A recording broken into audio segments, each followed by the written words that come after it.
இப்போது நடந்து கொண்டிருப்பது என்பது ஒரு துன்பியல் நாடகம். அதிகாரத்துக்கு வந்து 15-16 நாட்களுக்குள் ஒரு அரசு இதை செய்கிறது என்பது கூட அதை விட இன்னும் தமிழ்நாட்டினுடைய அரசியல் போக்கு எப்படி போக போகிறது என்கிற ஒரு அச்சத்தை நமக்கு ஏற்படுத்துகிறது. நீங்க ஆட்சி அமைச்சு அரசு பொறுப்பேற்று மொத்தமா கேபினெட் எல்லாரும் பொறுப்புக்கு வந்தே உங்களுக்கு 10 நாள் ஆகலைன்னும் போது இதை செய்வது நமக்கு அபாயகரமானதாக தெரிகிறது. ஒன்று, இதை விட முக்கியம், நீங்கள் தொடர்ந்து அடுத்தடுத்து 2 வெவ்வேறு நாட்களில் ஒரே வாரத்தில் கட்சி இணைப்பை தலைமைச் செயலகத்தில் நடத்துகிறீர்கள். இது என்ன மாதிரியான ஒரு விஷயமாக நாம் பார்க்க வேண்டியிருக்கிறது? ஒரு குறைந்தபட்ச மரபு அந்த பொறுப்புக்குரியது. நீர்வளத்துறை அமைச்சருடைய அலுவலகத்தில் எப்படி அதிமுக இலக்கிய அணி பொறுப்பாளர்கள் நீங்கள் உள்ள சேர்த்தீங்க, அல்லது பொதுப்பணித்துறை அமைச்சர் அலுவலகத்தில் இது வந்த உடனே இஷ்யூ ஆன பிறகு இல்லை பனையூரில் தான் அவர்களை அழைத்து அவங்களுக்கு கார்டு கொடுத்தாங்க, நீங்கள் ஒரு விளக்கம் கொடுக்குறீங்க. பனையூரில் கொடுக்கக்கூடிய கார்டு செக்ரட்டரியேட் பீட்டு பார்க்குறவங்களுக்கு எப்படி முன்கூட்டியே கிடைச்சிது? குதிரை பேரம் என்கிற விஷயம், குதிரை வேகத்தில் வேணா அவங்க ராஜினாமாவும் கட்சியில் சேர்ந்ததும் நடந்துச்சுன்னு எடுத்துக்கலாம். குதிரை பேரம் அப்படிங்கிறதுக்கு உடனடியாக அவங்ககிட்ட ஆவணப்பூர்வம் இருக்கா அப்படின்னா, உச்சநீதிமன்றம் தன்னுடைய தீர்ப்பு ஒன்றில் ரொம்ப தெளிவாக சொல்லியிருக்காங்க. குதிரை பேரம் அப்படிங்கிற விஷயம், பதவி ராஜினாமா என்பது பின்னால் ஏதோ ஒன்று கிடைப்பதற்காக என்கிற நோக்கத்தில் என்கிற ரீதியில் அவங்களுக்கு ஒப்புதல் கொடுக்கப்பட்டு பிராமிஸ் கொடுக்கப்பட்டு இருந்தால் கூட அது குதிரை பேரமாக கருதப்படும் என்று உச்சநீதிமன்றத்தினுடைய 3 நீதிபதிகள் அமர்வு 2019 ஒரு தெளிவான தீர்ப்பை கொடுத்துருக்குறாங்க. ராஜினாமா பண்ணிட்டாங்களே, இடைத்தேர்தல் 6 மாதத்துக்குள்ளே நடத்தி ஆகணும்லாம் ஒன்றும் இது கிடையாது, விதி கிடையாது. 2017 நடந்தது. யார் டிடிவி அவர்களோட போய் 18 பேர் இடைநீக்கமாச்சு. அதுக்கு தேர்தல் எப்போ நடந்தது? 2019 பொது தேர்தலோடு சேர்த்து நடத்துனீங்க. ஏறத்தாழ இங்கே அக்டோபர்னு நீங்கள் எடுத்தீங்கன்னா ஒரு 1.25 வருஷம் எம்எல்ஏக்கள் இல்லாமல் அந்த 18 தொகுதியை சேர்ந்தவர்கள் அவ்வளவு விஷயங்களை அனுபவித்தார்கள், பிரதிநிதிகளே இல்லாமல். அப்போ யாருடைய எதற்காக? இப்போ இதில் ஏதாச்சும் ஏற்றி கேஸ் போட்டாங்கன்னு வைங்களேன், கேஸ் இருக்குன்னு தேர்தல் ஆணையம் நடத்தாமலே கூட நடத்திட்டு போக முடியும். எனவே இதெல்லாம் வந்து நீங்கள் உறுதி கொடுத்து, இப்போ ராஜினாமா பண்ணவங்களாலே 6 மாதத்துக்குள்ள எலெக்ஷன் நடக்கணும் உறுதி கொடுக்க முடியாது. இதே மாதிரி ஒரு வேலையை செய்வதற்கு பாரதிய ஜனதா கட்சிக்கு 28 வருடங்கள் ஆனது. குறைந்தபட்சம் 80 கட்சி ஆரம்பிக்கிறாங்க. 2008 தான் ஆப்ரேஷன் லோட்டஸ்ன்னு கர்நாடகாவில் ஒரு விஷயம் செய்கிறாங்க. மோடி, அமித்ஷா ஆகியோரை எடுத்துக்கொண்டால் அவர்கள் வந்து அவர் அரசில் பொறுப்புக்கு வந்த பிறகு இதை செய்வதற்கு குறைந்தது 15 ஆண்டு காலம் எடுத்தது. இவங்க ஆட்சிக்கு வந்து 15 நாளில் செய்கிறாங்கன்னா,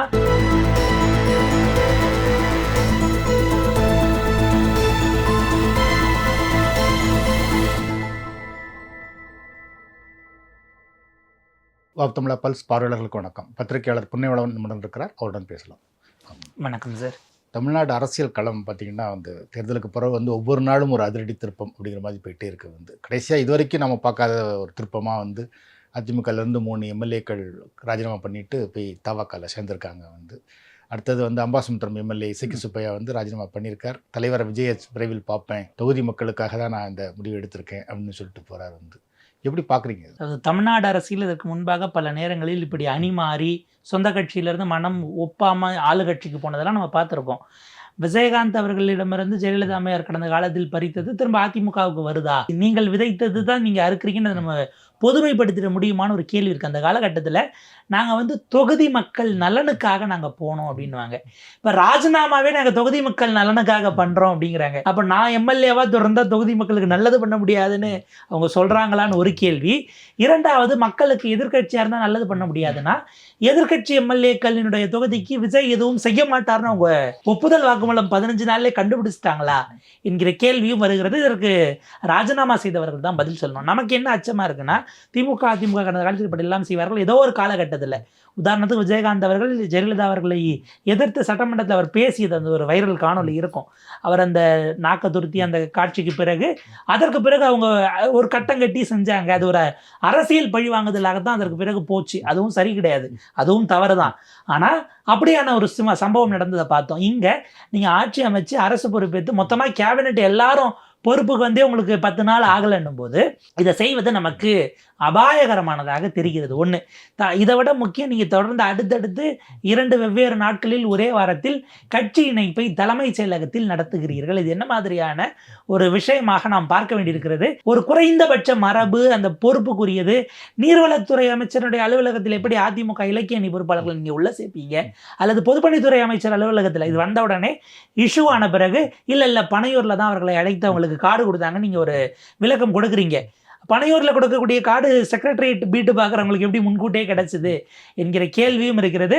அவங்க கீழே ராஜினாமா பண்ணிட்டு மேலே கர்டசி விசிட், இதுக்கு நடுவில் 5 நிமிஷம் 10 நிமிஷம் தான்னு எடப்பாடி பழனிசாமி, இன்பதுரை ஆகியோர் குற்றம் சாட்டுறாங்க. அப்போ இவங்க வருவார்கள் அப்படிங்கிறது முன்கூட்டியே திட்டமிடப்பட்டு தான் வந்திருக்காங்கிறத புரிஞ்சுக்க முடியுது.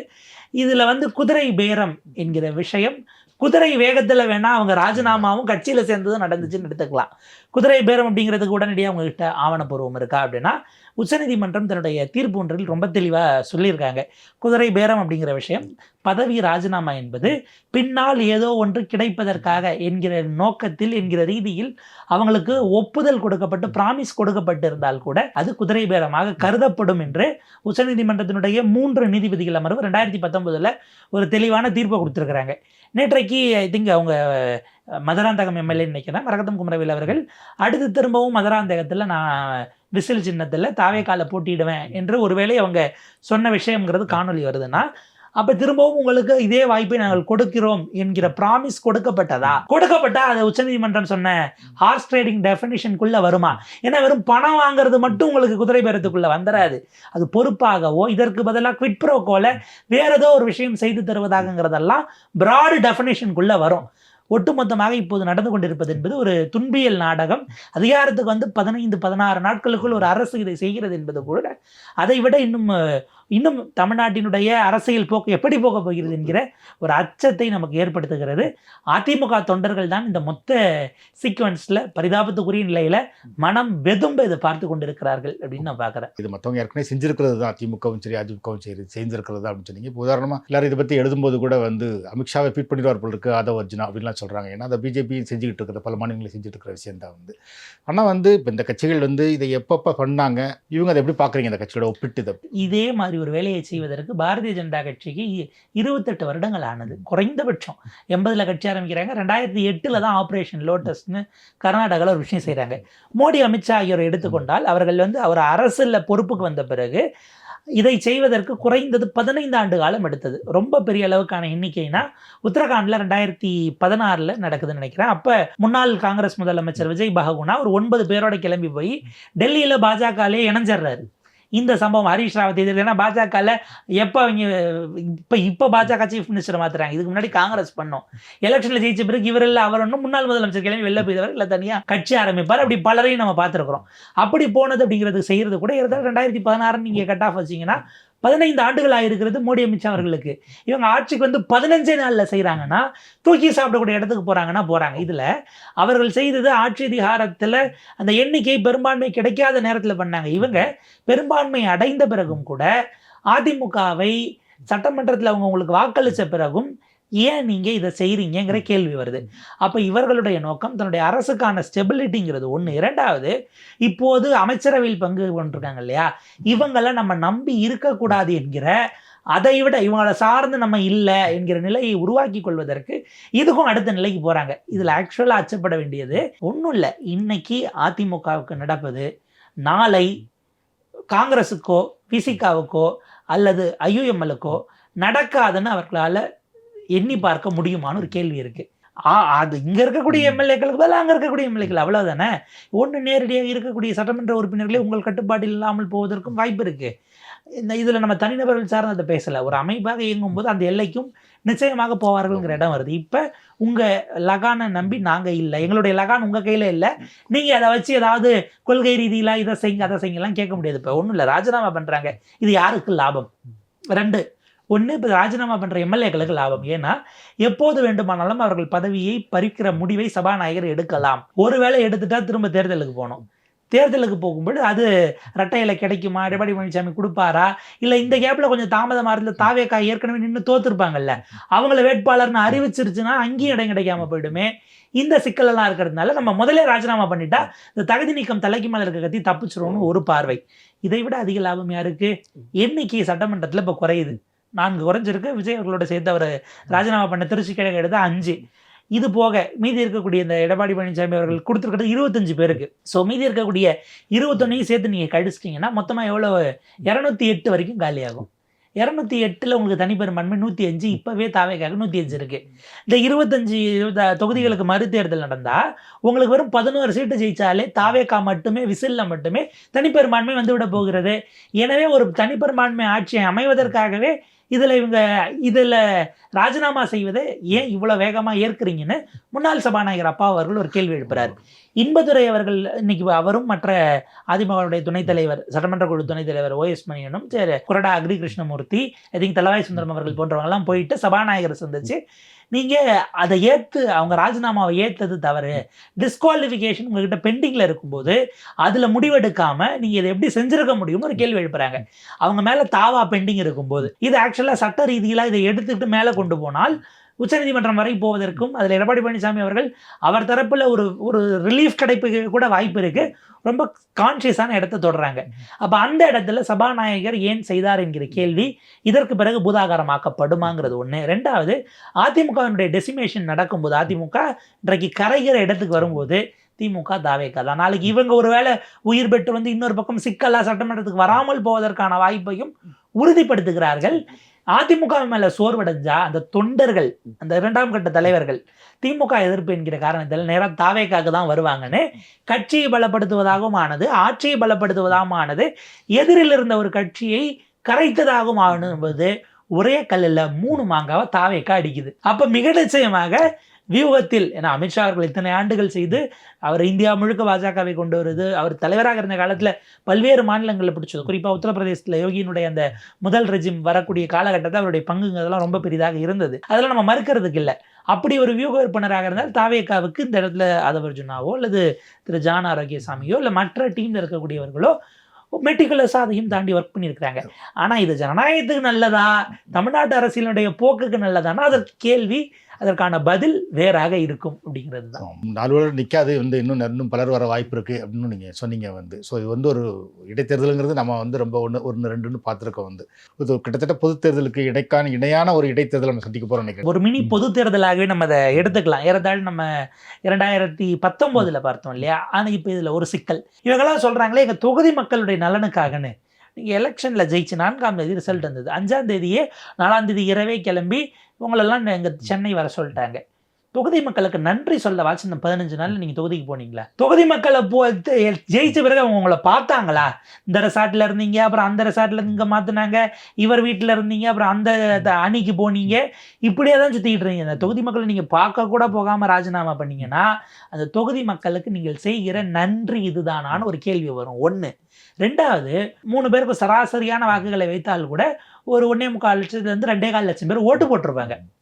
இதை ஓட்டு போட்டவர்களிடம் ஒரு வார்த்தை சொல்லிட்டு, ஏதோ காரணம் இல்லை, சொல்ல முடியாத காரணம், என்னை மன்னிச்சிருங்க அப்படின்னு நீங்கள் ஒரு வார்த்தை போய் பார்த்து சொன்னாலோ இல்லை அவங்களுக்கு தகவலை தெரியப்படுத்தினாலோ, ஒரு கடிதமாகவோ ஏதோ ஒரு வகையில் நீங்கள் வெளிப்படுத்தினீங்களா, நீங்கள் ராஜினாமா பண்ணதை டிவியை பார்த்து அவங்க தெரிஞ்சுக்கணும். இது தார்மீக ரீதியில் அந்த மக்களுக்கு நீங்கள் செய்திருக்கக்கூடிய, அவங்கள நீங்கள் ஏமாற்றி இருக்கிறீங்க. ஒரு படி மேலே போய் அதை இன்னும் அழுத்தமான வார்த்தைனா நீங்கள் ஒரு துரோகம் செய்திருக்கீங்க எண்ணம் வருது. நான் எப்போ வேணாலும் ராஜினாமா பண்ணிப்பாங்க, நீங்கள் பார்த்து ஓட்டு போடுங்கன்னு தேர்தலில் நீங்கள் பேசியிருந்தீங்கன்னா பரவாயில்ல. முடியல, வேறு எதுவும் நடக்குது அப்படின்னா நான் சொல்லுவேங்கன்னு நீங்கள் சொல்லிட்டா. ஏன்னா அப்போ பலர் என்ன சொல்கிறாங்க, குற்ற வழக்கு உடையவர்களானா அஃபிடவிட்டில் காட்டிட்டு தானே வராங்க, நீங்கள் உடனே அவங்க மறைச்சிருந்தா தானே நீங்கள் கேள்வி கேட்கலாங்கிறாங்க. அந்த மாதிரி எப்போ வேணாலும் ராஜினாமா பண்ணிப்பாங்க, எந்த கட்சிக்கு வேணாலும் போவாங்கன்னு நீங்கள் சொல்லிட்டு வந்திருந்தா பரவாயில்ல. இப்போ இதுக்கெல்லாம் பொறுப்பை அவர்கள் எடுக்க வேண்டும். இல்லை இவங்க தரப்பில் நீங்கள் என்ன சொல்கிறீங்க, அவங்கள நாங்கள் ஏதோ அவங்களுக்கு நாங்கள் இந்த பதவி தரோம், பொறுப்பு தரோம், தார்மீக ரீதியில் நான் இவ்வளவும் பேசுகிறேன் அப்படின்னு சொல்லி நாங்கள் சேர்த்துட்டு தான் நீங்கள் மேலே குற்றச்சாட்டு வைக்கிறீங்க. நாங்கள் என்ன பண்ணுறோம், அவங்க வந்தால் உடனே அவங்கள சட்டமன்ற தேர்தலில் நிற்க வைக்க மாட்டோம். அவர்கள் ஒரு 2 ஆண்டுகள் கட்சியில் பணி செஞ்சுட்டு மூத்த தலைவர்களாக இலங்கையே வளர்ந்த பிறகு நிச்சயமாக கொடுப்போம்னு, ஒருவேளை இல்லைன்னு தாவேக்கா ஒரு டிஸ்க்ளைமர் போட்டாங்கன்னா இன்னும் சிறப்பாக இருக்கும். ஏன்னா இது கடந்த காலத்தில் பாஜக அதை செஞ்சுருக்கு. விஜயதாரணி அவர்கள் ராஜினாமா பண்ணிட்டு அங்கே போகிறாங்க, இடைத்தேர்தல் அவங்களுக்கு வாய்ப்பு தரல, இப்போ தான் அவங்களுக்கு கொடுத்தாங்க. ஒரு வெயிட்டிங் பீரியட், அவங்க அதை டைம் எடுக்கட்டும்னு. இதே மாதிரியான விஷயம் கடந்த இதில் கூகா செல்வம் அவர்களுக்கு நடந்தது. அது அவர் 1000 விளக்குலேருந்து ராஜினாமா பண்ணுறாரு, பாஜகவில் சேர்றாரு. பட் 1000 விளக்கு குஷ்பு அவர்களுக்கு ஒதுக்கப்பட்டது, அவர் கூகா செல்வம் அவர்களுக்கு கொடுக்கலன்னு நினைக்கிறேன். ஒரு டைம் நீங்கள் இங்கே வந்தாலும் இங்கே சேர்ந்து பழகி இங்கே இந்த அதாவது இந்த கட்சி எப்படி செயல்பட்டு தெரிஞ்சுக்க ஒரு இன்குபேஷன் டைம்னு, ஒருவேளை அப்படி ஒரு ஆஃபரை கொடுத்து அதுக்கப்புறம் ராஜினாமா பண்ணாங்கன்னா பதவி ஆசைலாம் கிடையாதுங்க. மக்கள் நலன், மக்கள் நலன்னும் போது மக்களுக்கு நீங்கள் எம்எல்ஏவாக இருந்து தான் நலன் பண்ணணுமா? ஏன் அதே இதில் நீங்கள் சேர்ந்த கட்சியிலேருந்து இன்னொருவர் ஆனாலும் நல்லனாக இருக்காதா? இப்படியான கேள்வியெல்லாம் இருக்குது. இதெல்லாம் தார்மீக ரீதியிலான கேள்விகள். அவங்க சட்டத்துக்கு பின்னாடி போய் ஒளிஞ்சு பார்க்கணும், ஒளிஞ்சு பார்க்கட்டும். இதில் எனக்கு இவங்க தாவேகாவை விடவும் இந்த காங்கிரஸிலிருந்து சிலர் இதை ஆதரிக்கிறார்கள் பாருங்க, அதுதான் அவலத்தினுடைய உச்சமாக இருக்கிறது. கடந்த 12 ஆண்டுகளில் ஏறத்தாழ 150 எம்எல்ஏக்கள் வரைக்கும், எம்பிகள் வரைக்கும் ஒட்டுமொத்தமாக பாஜக இழந்துட்டு இது மக்கள் முன்னால் எடுத்த அரசியல் முடிவுன்னு மாணிக்கம் தாகூர் அவர்கள் பேசுகிறார் அப்படின்னா, தயவு செய்து அவர் தன்னை மறுபரிசீலனை செய்து கொள்ள வேண்டும். அவங்க கட்சிக்குள்ள இருந்தே அதற்கு மாற்று குரல் எம்பி ஜோதிமணி அவர்கள் ஆகட்டும், அவங்க இந்தியன் யூத் காங்கிரஸோட நேஷனல் செக்ரட்டரி இப்போ சமீபத்தில் ஐ திங்க் சிங்கானூர் கேண்டிடேட் நினைக்கிறேன் ஸ்ரீநிதி அவர்கள் ஆகட்டும், இவங்கெல்லாம் அடுத்தடுத்து குரல்களை பதிவு செய்ய தொடங்கியிருக்கிறார்கள். விசிக அதிருப்தியை வெளிப்படுத்துகிறது. பொருளாளர் எஸ் பாலாஜி பேசுகிறாரு. ஆக்சுவலாக இதுக்கப்புறம் தான் இவங்க இவ்வளோ நேரம் பேசினதெல்லாம் இது சட்டப்படி தவறில்லை அப்படின்னாங்க, தார்மீகப்படி தவறு. பட் இப்போ அரசியல் ரீதியிலான எதிர்விளைவுகள் தான் காங்கிரஸிலும் விசிகாவிலும் இருந்து வருகிற அதிருப்தி குரல். என்ன பதில் சொல்ல போகிறார்கள், இல்லை இவங்க அதுக்கப்புறம் எப்படி கூர்மைப்படுத்த போகிறாங்க அப்படிங்கிறது இனிமே தான் நமக்கு இன்ட்ரெஸ்டிங்கான விஷயங்களே இருக்குன்னு நம்ம பார்க்கணும். இப்போ அவங்களோட நிலைப்பாடு என்ன? அவங்க வந்து இவங்களுக்கு பெரும்பான்மை இல்லைங்கிறத அவங்க ஆதரவு கொடுத்தாங்க. இப்போ இவங்களுக்கே பெரும்பான்மை வந்துருச்சுன்னா அவங்களோட நிலை என்ன? ஏன்னா விசிகாவில் ஒரு பொருளாளர் எஸ் பாலாஜி அவர்கள் சொல்லக்கூடியது இது அபாயகரமானது. நீங்கள் இவ்வளோ நாள் பேசிகிட்டு இருந்த தூய்மை, ஜென்யூன் அண்ட் ஹானஸ்ட்ங்கிற 2 வார்த்தை பயன்படுத்துகிறாரு. வெளிப்படைத்தன்மையோட மக்களுக்கு நல்லது செய்ய வேண்டும் என்கிற எண்ணத்தோடு நேர்மைக்கான அரசியலுக்காக வந்திருக்கிறேன். தூய்மை, நேர்மை, இந்த 2த்துக்கும் இதுக்கும் சம்பந்தமே இல்லையே என்கிற கேள்வியை அவர் எழுப்புகிறார்.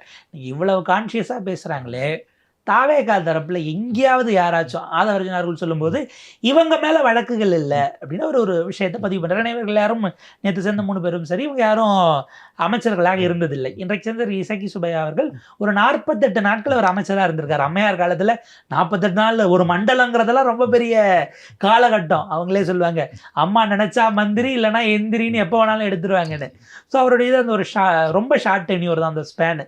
அதுலெல்லாம் டிவிஎஸ்சி கேஸ் போடக்கூடிய அளவுக்கெல்லாம் எதுவும் போயிருந்துருக்குமான்னு நமக்கு தெரியல. அதுவும் பேக்ரவுண்ட் அவருக்கும் இல்லைன்னு தான் நான் நினைக்கிறேன். நான் பார்த்த வரைக்கும் அந்த 25 பேரில் ஒரு 7 பேர் மேலே வரைக்கும் டிவிஎஸ்சி வழக்குகள் இருந்தது. சிவி சண்முகம் தரப்பில் டிவிஎஸ்சி, இடி கேசஸ், சிபிஐ கேசஸ், இப்படியெல்லாம் சிபிஐ கேசஸ் விஜயபாஸ்கர் ஒரு மேலே தான் இருந்தது. இடியும் அதே போல் அவர் மேலே 2 கேஸ் இருந்ததுன்னு நினைக்கிறேன்.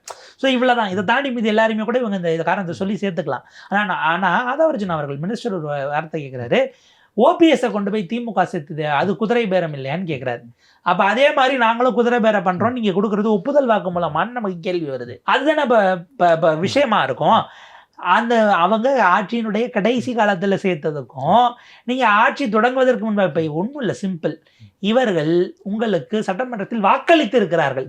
அளிப்பதற்கு முன்பாகவே ராஜினாமா பண்ணிட்டு சேர்ந்திருந்தா வேற. இப்போ இந்த இடம் அவங்க வாக்களித்தது, அதன் மூலமாக உங்கள் அரசு தப்பி இருக்கிறது, பதிவு பண்ணிட்டீங்க. அடுத்த 6 மாத காலத்திற்கு யாராலும் இதில் எந்த விதமான நோ கான்ஃபிடன்ஸ் மோஷன், அரசுக்கு எதிரான மசோதா, நம்பிக்கையில்லா தீர்மானம் கொண்டு வர முடியாது. இவ்வளவும் வாய்ப்பு வந்த பிறகு அவங்க ராஜினாமா பண்ணிட்டு உள்ளே சேர்றாங்கன்னா அந்த இடம் கேள்விக்குள்ளாகுதுங்கிறத கவனிக்கணும். இப்போ காங்கிரஸ் தரப்பில் வரக்கூடிய கேள்விகள், அதிருப்திகளை எப்படி சமாளிக்க போகிறாங்க? ஏன்னா ஜோதிமணி அவர்கள் ஒருபடி மேலே போய் ஜனநாயகத்துக்கு எதிரான இந்த விஷயத்தை, அதுவும் நம்ம இவ்வளவு இந்தியா முழுக்க பாதிக்கப்பட்ட பிறகு தமிழ்நாட்டில் ஒரு நிலைப்பாடு, தமிழ்நாட்டுக்கு வெளியே ஒரு நிலைப்பாடுன்னு எடுக்க முடியாது என்று ஜோதிமணி அவர்கள் பதிவு செய்கிறார்கள். அப்போ அந்த இடம் ரொம்ப கவனிக்கத்தக்க ஒரு இடமாக இருக்குது. இப்போ இதுக்கு மேபி மாணிக்கம் தாகூர் அவர்கள் ரியாக்ட் பண்ணுறாரான்னு பார்க்கணும். அவர் என்ன பண்ணிட்டார், அதுக்கு அடுத்து நீட்டு கோளாறை ஏன் உதயநிதியும் எடப்பாடி பழனிசாமியும் எதிர்க்கவில்லை அப்படின்னு அங்கே அவர் கோல் போஸ்ட் மாற்றி அடுத்ததுக்கு போயிட்டார். சேர்த்தது சரியா தப்பா? காங்கிரசினுடைய நிலைப்பாடு என்ன? அவர் கேட்குறாரு, மக்கள் முன்னால் நடந்த அரசியல் மாற்றம், இதற்கு ஏன் இவ்வளவு கதறல்னு கேட்குறாரு. நீங்கள் அப்போ இதே கேள்வியை யாரை கேட்டிருக்கணும்னா 2023 20 நடந்தது. மத்திய பிரதேசத்தில் உங்களுடைய ஆட்சி 15 வருஷம் கழித்து நீங்கள் ஆட்சிக்கு வரீங்க. சிவராஜ் சிங் சௌஹான் அவர்களுடைய ஆட்சி அகற்றப்பட்டு, தேர்தலில் நீங்கள் ஜெயிச்சு அவருடைய ஆட்சி அகற்றப்பட்டு கமல்நாத் முதலமைச்சர் நாற்காலியில் உட்காருகிறார். 15 ஆண்டுகளுக்கு பிறகு திக்விஜய் சிங்கும் கமல்நாத்துமாக இணைந்து அதை சாத்தியப்படுத்துகிறாங்க. 15 மாதத்தில், 15 வருஷம் கழிச்சு வரீங்க, 15 மாதத்தில் 22 எம்எல்ஏக்களை ராஜினாமா செய்ய சொல்லிட்டு பாஜகவில் இணைச்சி இடைத்தேர்தலுக்கு போய் அதுக்கப்புறம் வேற ஒரு 3 பேர் பண்ணுறாங்க. 28 25 18 பேர் பாஜக எம்எல்ஏவா ஜெயிக்கிறாங்க. ஆட்சி மாறுகிறது.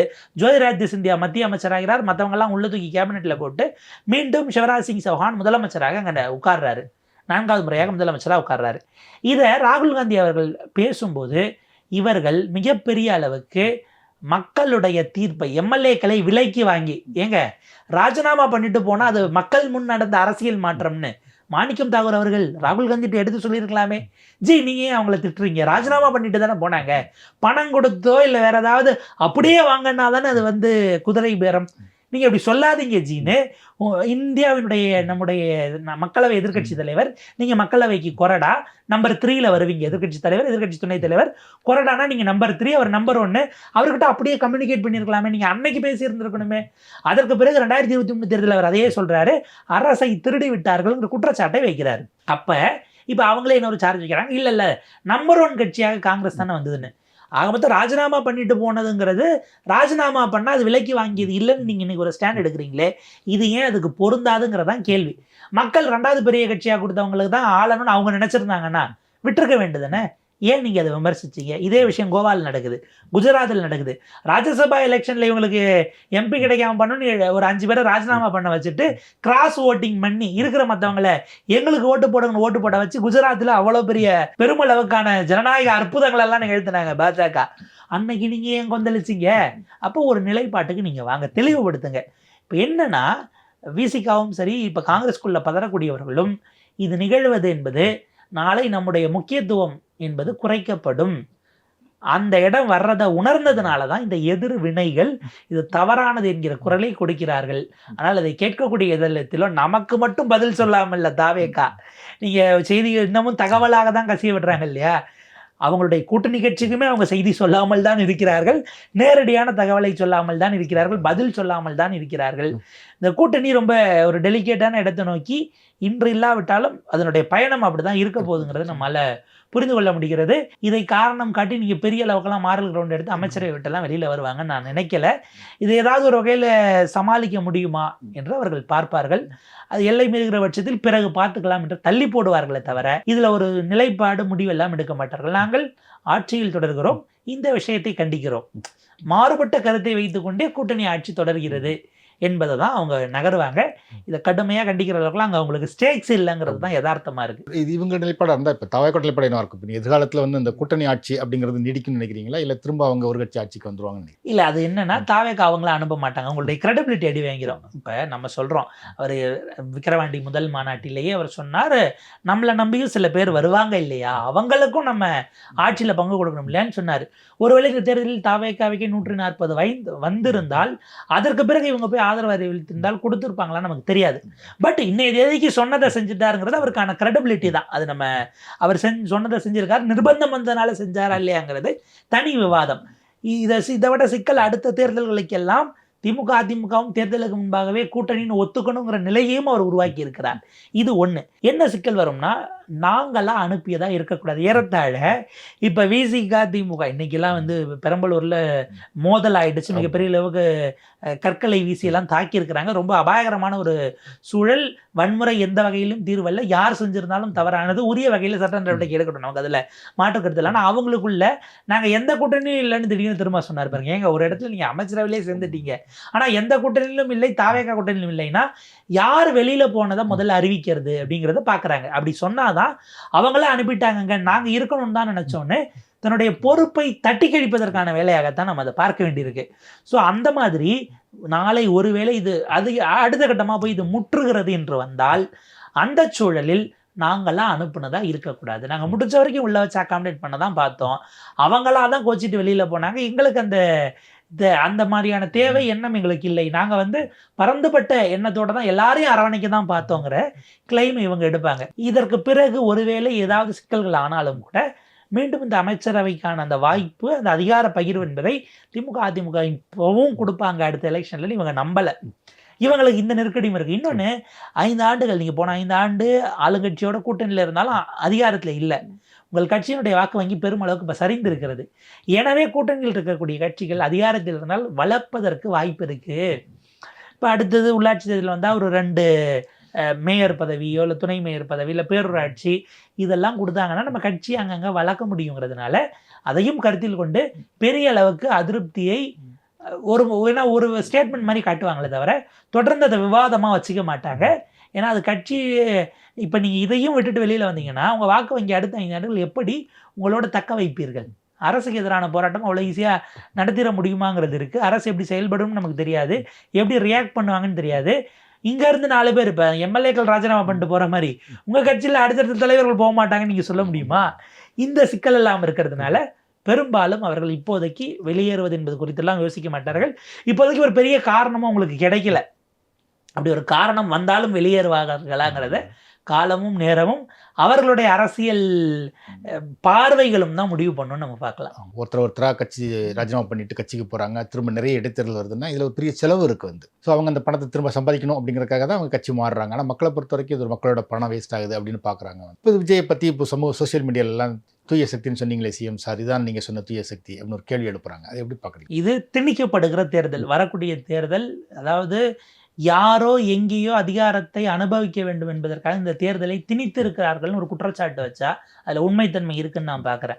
இது யாருக்கான லாபத்திற்காக இந்த தேர்தல் மக்களின் மீதும் பொதுமக்களுடைய பணத்தை உள்ளே போட்டு திணிக்கிறீங்கிற கேள்வி. இப்போ ஒரு விஷயம், அவங்க ராஜினாமா பண்ணிட்டாங்களே, இடைத்தேர்தல் 6 மாதத்துக்குள்ளே நடத்தி ஆகணும்லாம் ஒன்றும் இது கிடையாது, விதி கிடையாது. 2017 நடந்தது. யார் இந்த டிடிவி அவர்களோட போய் 18 பேர் இடைநீக்கமாச்சு. அதுக்கு தேர்தல் எப்போ நடந்தது? 2019 பொது தேர்தலோடு சேர்த்து நடத்துனீங்க. ஏறத்தாழ இங்கே அக்டோபர்னு நீங்கள் எடுத்தீங்கன்னா ஒரு 1.25 வருஷம் எம்எல்ஏக்கள் இல்லாமல் அந்த 18 தொகுதியை சேர்ந்தவர்கள் அவ்வளவு விஷயங்களை அனுபவித்தார்கள், பிரதிநிதிகளே இல்லாமல். அப்போ யாருடைய எதற்காக? இப்போ இதில் ஏதாச்சும் ஏற்றி கேஸ் போட்டாங்கன்னு வைங்களேன், கேஸ் இருக்குன்னு தேர்தல் ஆணையம் நடத்தாமலே கூட நகர்த்திட்டு போக முடியும். எனவே இதெல்லாம் வந்து நீங்கள் உறுதி கொடுத்து, இப்போ ராஜினாமா பண்ணவங்களாலே 6 மாதத்துக்குள்ள எலெக்ஷன் நடக்கணும்னு உறுதி கொடுக்க முடியாது.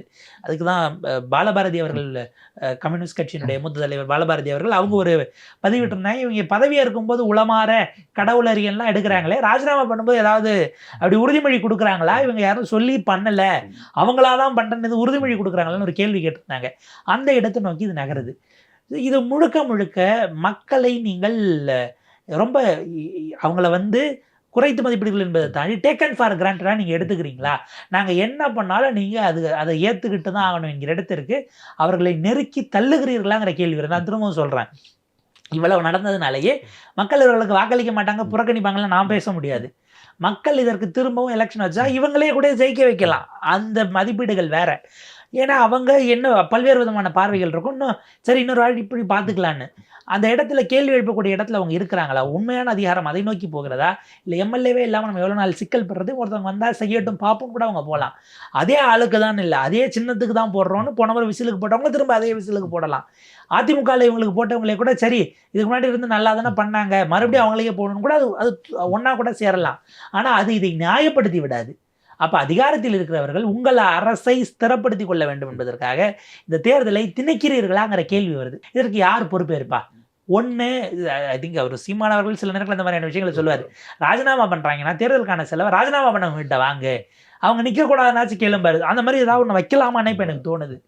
எதற்காக நீங்கள் இதை செய்யணும்? இப்போ ஏங்க 234 தொகுதிக்கும் அவ்வளவு செலவை செஞ்சுட்டு 15 நாளில் நான் ராஜினாமா பண்ணுவேன்னா இவங்களாம் ஒன்றும் நிற்க விடக்கூடாது. இப்போ இந்த மாதிரி நம்ம கடுமையாக கொண்டு வரணுமோ பேசணுமோங்கிற தேவை வருகிறது. ஆக உங்களுடைய அதிகார வேட்கைக்காக, வெறி என்கிற சொல்ல பயன்படுத்தினா அது வேறு விதமான பொருள் கூட படலாம், உங்களுடைய அதிகார வேட்கைக்காக நீங்கள் உங்களுடைய இடத்தை பொசிஷனை ஸ்ட்ராங் பண்ணிப்பதற்காக இந்த இத்தனை தொகுதி, இன்னும் எத்தனை தொகுதிக்கு போகணும்னு நமக்கு தெரியாது. சபாநாயகர் 25 இல்லைன்ட்டாருன்னு வைங்க, மொத்தமாக போயிடும். இது போக எவ்வளோ பேர் நம்ம இப்போ பார்த்துட்டு இருக்கிறது அதிமுக தான். திமுகலேருந்து யாரும் வரமாட்டாங்கலாம் நம்ம சொல்லிட முடியாது. அந்த ஸ்பேஸையும் நம்ம க்ளோஸ் பண்ணாமல் பார்த்தோம்னா இன்னும் எத்தனை தொகுதிக்கு வரும் யாராலையும் கணிக்க முடியாதுங்கிற சூழல். இதை விரும்பியா இந்த மக்கள் வாக்களித்தார்கள்? அவர்களுக்கு தார்மீக ரீதியிலாக என்ன பதிலை சொல்ல போகிறீர்கள்? இதைத்தான் நம்ம ராஜினாமா பண்ணவங்களையும் டு அன் எக்ஸ்டென்ட் அவர்களை சேர்த்துக் கொள்கிறவர்களையும் பார்த்து கேட்க வேண்டியிருக்கிறது. விஜய் வந்து இந்த வார்த்தையை வந்து அடிக்கடி யூஸ் பண்ணார், தூய சக்தி தீய சக்தி அப்படிங்கிற வார்த்தையை யூஸ் பண்ணார். தூய அரசியல் அப்படிங்கிற ஒரு வார்த்தை இருக்குல்ல, அது வந்து இந்திய அரசியலில் சாத்தியமா அல்லது எப்பவுமே ஒரு கனவு தானா? இல்லை, ஆங்கிலத்தில் ஆக்சிமோரான்னு ஒரு வார்த்தை இருக்குது. ரெண்டும் சம்மந்தம் இல்லாதது எப்படியா ஒன்றுக்கு ஒன்று முரண் தொடைன்னு இங்கே நம்ம சொல்லுவோம் இல்லை. இப்போ அதை எப்படிப்பா ஒன்றா சேர்க்குறீங்க? இந்த மாதிரி தூய்மையும் அரசியலையும் எப்போ அவர் ஒன்று சேர்த்தாருங்கிறதுக்கு இன்றைக்கி அவர் செய்து கொண்டிருப்பது கலப்பட அரசியல். நீங்கள் அதிமுகலேருந்து எடுத்து ஆளை உள்ள போட்டு கலப்படம் பண்ணிட்டு அவர் கொள்கைகளாக வரையறுத்தது எதுவும் புதிய விஷயங்கள் எல்லாம் இல்லை. ஒரு பார்வை, நாங்கள் புதியவர்கள்ங்கிறதுனால எங்கள் மீது நம்பலாம்ங்கிறத அவங்க கேட்டாங்க, மக்கள் நம்பியிருக்காங்க. தூய்மை அப்படிங்கிறத கொடுக்கறது நிர்வாகவியல் சார்ந்தது. அது வெறும் தனி மனிதர், நான் சொல்கிறேனே, நீங்கள் இது முதலமைச்சராகவே இருந்தாலும் உங்கள் அமைச்சர்கள் எல்லாம் நீங்கள் அப்படி கண்ட்ரோல் பண்ணிட முடியாது. அதை விட மிக முக்கியம், அதிகாரிகளை உங்களால் கண்ட்ரோல் பண்ணிட முடியுமா? எக்ஸ்பீரியன்ஸ்டாக இருந்து பழந்தின்னு விதை போட்டவர்கள் இருக்காங்க இல்லையா, அவங்களாலேயே அதிகாரிகளை கையில் எடுக்க முடியல, அல்லது டு அன் எக்ஸ்டென்ட் கரெக்டாக வச்சு வேலை வாங்க முடியாத சிக்கல் இருந்தது. நீங்கள் புதிதாக வரும்போது அவங்க அந்த என்டையர் இதை வச்சு விளையாடுவாங்க. இதெல்லாம் நீங்கள் புரிந்து கொள்ள நாள் எடுக்கும். செய்யவே முடியாதுங்கிறது அல்ல, குறைக்க முடியுமே தவிர இல்லாமல் எல்லாம் உங்களால் செய்து விட முடியாது. இந்த குறைப்பது அப்படிங்கிறது எந்த எல்லை வரைக்கும் இருக்க போது, அதுவே மக்களுக்கு ஒரு பெரிய சிக்கலாக மாறுகிறதா, தாங்க முடியாத அழுத்தமாக மாறுகிறதா, ஒரு நம்ம இந்தியன் 1ல் வந்த மாதிரி, இல்லை அன்னியனில் வந்த மாதிரி அந்த அளவுக்கு அரசு நிர்வாகம் ஒரு எண்டுக்கு போதா, இப்படியான கேள்வி எல்லாம் அதனோட தொக்கி நிற்கிறது. தூய அரசியல் என்பது அப்புறம் புதுசாக நாங்கள் வரும்போது யாரும் சரியில்லைன்னு தான் சொல்ல முடியும். எல்லாம் நல்ல கட்சியாக இருக்குது, எங்களுக்கு ஓட்டு போடுன்னு கேட்க முடியாது இல்லையா. அது அதற்கான ஒரு முகமாக அவர் கொண்டு வந்தாரே தவிர, அதில் நிறைய நோக்கம் அவருக்கு இருக்கலாம், அது நோக்கம் இருக்கலாம், அதில் அமல்படுத்துது என்பது அவ்வளவு எளிமையானதல்ல. அவருடைய முயற்சிக்கு நம்முடைய வாழ்த்துக்கள். இப்போ இந்த 15 நாட்களிலேயே பல்வேறு சர்ச்சைகள் வருகிறது. நம்ம hour too early to comment அப்படின்னாலும் கூட இதை எப்படி சால்வ் பண்ணுறதுங்கிறது குறித்து ஒரு வெளிப்படைத்தன்மை அவரிடம் இருக்காங்கிற கேள்வி இருக்குது. சால்வ் பண்ணணும்னு அவர் முயற்சி செய்கிறாராங்கிற கேள்வி இருக்குது. நீங்கள் புஷியானது அறிக்கை விடுறாரு, அரசு ஆய்வுங்கிற பேரில் நீங்கள் போகக்கூடாதுன்னு அவர் சொல்லி முடிச்சும், அடுத்த நாள் இங்கே நடக்கக்கூடிய இதில் அங்கே பகுதிகளில் கவுன்சிலர்கள் சென்னைக்குள்ளே நடத்துகிற அந்த இதுக்குள்ளேயே அவங்களுடைய வார்டுக்குள்ளே நடத்துகிற கூட்டங்களுக்குள்ளே போய் அங்கே ரீல்ஸ் எடுத்து போடக்கூடிய வீடியோக்கள் வெளியில் வருது. அப்போ யார் கேட்குறா அப்படிங்கிறதெல்லாம் ரொம்ப பெரிய ஒரு சிக்கல் தான். அவருடைய நோக்கம் நல்லதாக இருந்தாலும் நிறைவேற்றுவதில் என்னென்ன சவால்கள் வருகிறதுங்கிறத இனிமேல் தான் அவர் பார்க்க போகிறார். இப்போ தானே ஆரம்பிச்சிருக்கீங்க, ஒரு கடன் ரத்து, நீங்கள் வரிசை வருது இல்லை, நீங்கள் சொன்னது என்ன செஞ்சது என்ன, வரிசை எல்லா கட்சியும் எடுக்கிறாங்க, பாயிண்டடாக அடிக்கிறாங்க, டார்கெட்டடாக. அப்போ நீங்கள் இனிமேல் தான் அரசியலினுடைய ஆழ அகலங்களை தெரிஞ்சுக்க போகிறீங்க. வாழ்த்துக்கள் அப்படின்னு நம்ம முதலமைச்சருக்கு சொல்லலாம். மிக்க நன்றி.